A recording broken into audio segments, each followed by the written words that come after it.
بندی بریلویوں کے درمیان یا شیعہ سنی جو بھی جتنے بھی ہمارے اندرونی ہیں یہ مناظرے نہیں ہونے چاہیے اور اس کو ڈسکریج کرنا ہے. اگر لبرل آئیڈیالوجی کسی کے گھر میں گھس گئی تو پھر وہ ملحد بننے میں دیر نہیں لگاتا. میں اس کی ایک مثال آپ کے سامنے پیش کرنا چاہوں گا. مثال ہے ایک شخص کی کہ جو پاکستان کا ہے اور پاکستان میں اس نے اس قدر ہنگامہ کیا یعنی خفیہ طور پر اور ارتداد کے حق میں اور اسلام کے خلاف بہت بولا اور لکھا یہاں تک کہ وہ گرفتار ہوا اور اس وقت وہ غالباً اڈیالہ جیل میں ہے اور سزائے موت اس کو ہو چکی ہے. تو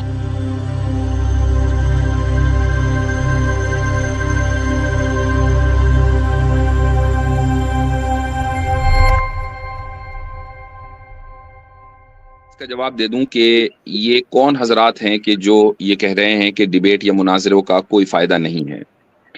میں تھوڑا سا پیچھے جانا چاہوں گا. آج سے کئی سال پہلے شاید 2021 کی بات ہے یا 20 کی بات ہے. میں نے ایک مضمون لکھا تھا اور بڑا تفصیلی مضمون لکھا تھا جس میں بہت سے اکابر علماء کے حوالے بھی تھے اور مضمون یہ تھا کہ مناظرے جو ہیں وہ ناسور ہیں اس امت کے لیے. اور لیکن اس میں اس کی وضاحت تھی کہ میں مناظروں سے بین المسلکی مناظرے لے رہا ہوں یعنی جو سیکٹیرین مناظرے ہوتے ہیں کہ بھئی دیوبندی بریلویوں کے درمیان یا شیعہ سنی جو بھی جتنے بھی ہمارے اندرونی ہیں یہ مناظرے نہیں ہونے چاہیے اور اس کو ڈسکریج کرنا چاہیے. یہ ایک موقف تھا جس پر مجھے کچھ اختلاف اور رد و قدح کا سامنا بھی کرنا پڑا اور لوگوں نے کچھ ذاتیات پر اس کو لے لیا. لیکن بہرحال مجھے تائید حاصل میرے اپنے اساتذہ کی جو میرے سینئر ٹیچرز تھے میں نے ان کے دستخط کے ساتھ وہ تحریریں جاری کی تھی. تو اس لیے کوئی ایک بڑی تعداد الحمدللہ نے اس سے اتفاق کیا. لیکن میرا ایک موقف یہ ہے کہ ہم الحاد ارتداد اور عالم کفر چاہے وہ کرسچینٹی ہو ہندوازم ہو بدھزم ہو یا کوئی اور بھی ہو ہم اس کے خلاف مناظرے کریں گے.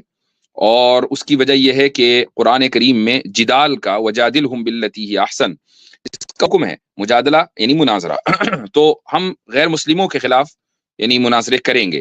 قرآن کا یہ موقف ہے اور اس کو احسن انداز میں کریں گے. باللتی احسن جو اچھا انداز ہے.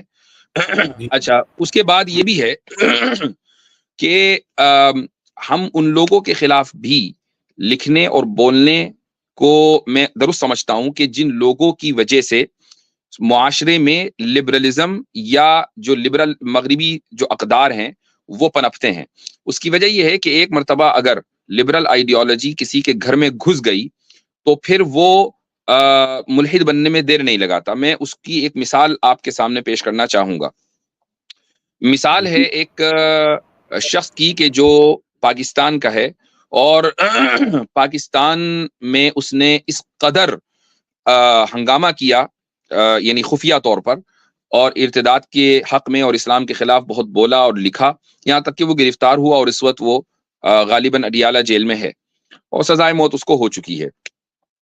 تو اس شخص کی جو آغاز ہوا وہ آغاز ہی ہوا آزاد خیالی سے کہ پہلے وہ آزاد خیالی اس کے اندر آئی اور اس کے بعد پھر انکار حدیث نہیں اس کے بعد انکار فقہ پھر اس کے بعد انکار حدیث اور یہاں تک کہ پھر وہ انکار قرآن پر آ گیا. یہ ایک گریجول پروسیس ہے. تو اس لیے وہ تمام یعنی طبقے مثلا وہ منکر حدیث ہوں ہم ان کے خلاف مناظرے بھی کریں گے بولیں گے بھی یا وہ لبرل اقدار کو پروموٹ کر رہے ہوں. اس میں دو گروپ آتے ہیں. پہلا گروپ ہے غامدیوں کا اور دوسرا گروپ ہے مدرسہ ڈسکورس والوں کا. ہم ان کے خلاف بھی بولیں گے بھی اور لکھیں گے بھی. یہ ہمارا بالکل واضح موقف ہے. اچھا جو غوامد ہیں یعنی جو غامدی مکتب فکر سے غامدی فرقے سے تعلق رکھتے ہیں ان میں اکثریت ان لوگوں کی ہے کہ جو یونیورسٹی وغیرہ کا بیک گراؤنڈ ہے جن کا اور وہ صرف دین میں سہولت کے متلاشی ہیں کہ جی کسی طریقے سے بس سب چیزیں حلال ہو جائیں حرام کچھ نہ رہے. تو یہ لوگ غامدی جو فرقہ ہے وہ جوائن کر لیتے ہیں. اچھا اس کے بعد جو مدرسہ ڈسکورس والے ہیں مدرسہ ڈسکورس کا جو بانی ہے اس کا نام ابراہیم موسیٰ ہے یہی امریکہ میں ہی رہتا ہے اور اس کا مدرسے کا بیک گراؤنڈ ہے. یہ ندوے میں بھی پڑھا ہے دیوبند میں بھی پڑھا ہے ساؤتھ افریقہ کا ہے. تو یہ جو مدرسہ ڈسکورس کے خلاف بھی میں نے کافی لکھا ہے اور اسی لیے میں ان کے نشانے پر رہتا ہوں. تو انہوں نے کیا کیا کہ طلباء مدارس کو فضلائے مدارس کو اٹریکٹ کرنے کے لیے کسی کو ایک لیپ ٹاپ دے دیا, کسی کو قطر کی ٹرپ کرا دی, کسی کو نیپال کی ٹرپ کرا دی, بھائی چلو بھائی وہاں. اچھا وہاں پر ایسے ایسے پروفیسرز اور ایسی فیمنسٹ خواتین لبرل کہ آپ جو مغربی ممالک میں جن کا اسٹینڈرڈ بالکل کلیئر ہے, جن کا اسٹینس کلیئر ہے, آپ دیکھیں گے دانیل حقیقت جو کو, محمد حجاب کو, اور اس کے علاوہ جو یہاں پر مغرب میں انگریزی زبان میں جو دعات کام کر رہے ہیں, یہ حضرات ان کے خلاف مستقل بولتے رہتے ہیں. مثلا امینہ ودود ہے, یا اسی طریقے سے اور بھی لوگ ہیں. تو مدرسہ ڈسکورس والے کیا کرتے ہیں کہ مدرسے کے ان فضلا کو کہ جن کی استعداد قدرے کمزور ہے یا وہ دنیاوی پریشانیوں کا شکار ہیں, ان کو ایک لیپ ٹاپ وغیرہ کی سہولت دے کر وہ ان لوگوں سے کہ جو مغربی دنیا کے اندر فیمنزم لبرلزم پھیلا رہے ہیں مسلمانوں میں, ان سے کنیکٹ کر دیتے ہیں. تو چونکہ میرا ایک یہ بیک گراؤنڈ ہے کہ میں مدرسہ ڈسکورس کے تعلق سے لکھتا آ رہا ہوں اور اس کو ایکسپوز کرتا آ رہا ہوں, تو ان دونوں طبقوں نے اس مناظرے کے اوپر گفتگو کی ہے اپنا پرانا حساب بے باک کرنے کے لیے کہ بھائی اچھا غامدیوں کا ایک مسئلہ یہ بھی ہوا کہ کسی صاحب نے پاکستان میں ایک پوسٹ لکھ دی جو بہت وائرل ہوئی. حالانکہ وہ پوسٹ یہ لکھی کہ بھائی غامدی صاحب جو درس نظامی کی مخالفت کرتے ہیں اور وہ یہ کہتے ہیں کہ درس نظامی کو میوزیم میں رکھ دیا جائے, اب ایک بندہ جو غامدی صاحب کے ساتھ 60 ایپیسوڈ کر چکا ہے اس کو غامدی صاحب چت نہیں کر پائے, تو ایک درس نظامی کے فاضل نے ایک ہی ایپیسوڈ میں اس کو چت کر دیا. تو اب بتایا جائے کہ درس نظامی کو میوزیم میں رکھیں یا غامدی صاحب کو. یہ پوسٹ لکھی, میں اس پوسٹ سے میں اس کا یہ نہیں کہ میں اس کا اتفاق کر رہا ہوں, اس کو انڈورس کر رہا ہوں, وہ جس نے لکھی وہ جانے, لیکن اس نے ایک بحث کو جنم دے دیا اور غوامد جو ہیں وہ بیک فٹ پر آ گئے, اور اب اس جو میرے دلائل تھے اس کے تعلق سے انہوں نے لکھنا شروع کیا. تو یہ اصل میں اس کا پس منظر ہے, ورنہ کوئی بھی شخص سنسیئر اگر مسلمان ہوگا تو اسلام اور کفر کی جنگ میں کبھی بھی وہ کفر کا ساتھ نہیں دے سکتا. تو اگر کوئی شخص آپ کو دکھ رہا ہے کہ وہ یعنی کفر کا ساتھ دے رہا ہے تو یقیناً وہ منافق تو ہے ہی, زبی تو دے رہا ہے, اور وہ اپنا پرانا کچھ حساب جو ہے وہ بے باک کرنا چاہتا ہے. تو بس یہ بات ہے. بہت بہت شکریہ حضرت. اب تک کی جتنے تبصرے ہوئے ہیں کئی اسٹریم پر, یہ بہتر ہو گیا اور یہ بات آ گئی. ابھی کالر سے پہلے اچھا سوال آ گیا ذہن میں, بہت اچھی وضاحت آپ نے فرمایا, اور یقیناً یہی بات ہے. ورنہ تو بالکل ایک وہ بات حضرت جو علماء کو سمجھ میں آ رہی ہے, یعنی ماشاء اللہ تائیدات ایک عالم کی وغیرہ تائید مل جاتی ہے تو ہمارے لیے بہت بڑی بات ہوتی ہے. یہ چیز ان کو تب پتہ چلے گی, ان عوام کو یا ان لوگوں کو, جب کسی کو اپنا استاد بنائیں یا کسی کے پاس پڑھیں گے. مثال کے طور پر جن کا ذکر کیا, انہی سے اگر تائید کسی کو مل جاتی ہے جن کو کوئی اپنا بڑا کہتا ہے, تو ان کے دل کے اندر ایک تسلی آتی ہے اور کام کے اندر بہت مضبوطی آتی ہے. تو مفتی صاحب نے اس سے پہلے بھی کئی دفعہ ذکر کیا اور ابھی بھی کہ اساتذہ, والدین اور موقر اساتذہ, تو اب اس کے بعد کچھ نہیں رہ جاتا ہے. پھر عوام تو ماشاء اللہ ہے ہی, علمی بحث آپ کے سمجھ میں نہیں آ رہی تھی, پھر بھی ماشاء اللہ کچھ جملے انہوں نے ایسے کہے تھے کہ وہ سمجھ میں آ گئے.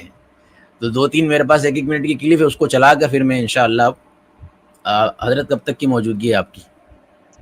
میں ابھی ہوں 15-20 منٹ انشاءاللہ. جی انشاءاللہ. اب میں چاہ رہا ہوں کہ چل جائے آپ کی موجودگی کے اندر, جو ہماری آڈینس کو سمجھ میں آئی وہ کلپ. باقی اسی کلپ نے اویس اقبال کا اصل چہرہ بھی دکھایا, اس کے اندر کچھ کہیں بیچ میں آ نہیں جائے. عاطف بھائی دیکھیے سنبھال کر.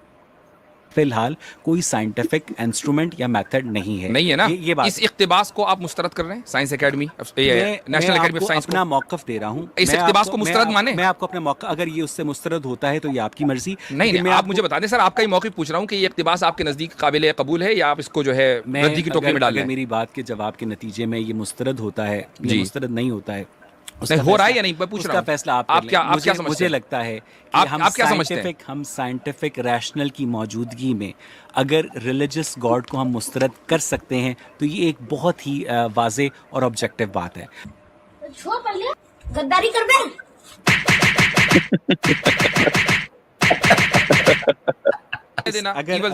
اگر یہ موبائل جو ہے سیمسنگ نے بنایا ہے تو اس کے سارے موبائل جو ہیں ایک طرح کے ہوں گے, اور یہ سیمسنگ کی کریشن کا ثبوت ہیں. اگر یہ تمام انسان جو ہیں خدا نے بنائے ہوتے تو وہ یا تو گڈ ہوتے یا بیڈ ہوتے.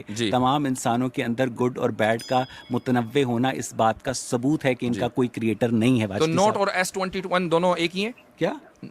جو نوٹ 10 اور S21 دونوں ایک ہی ہیں. وہ کیا ہوتا ہے؟ جو نوٹ 10 اور S21 دونوں ایک ہی ہیں. وہ کیا ہوتا ہے؟ وہ کیا ہوتا ہے؟ سیمسنگ کے دونوں فون ہیں نا.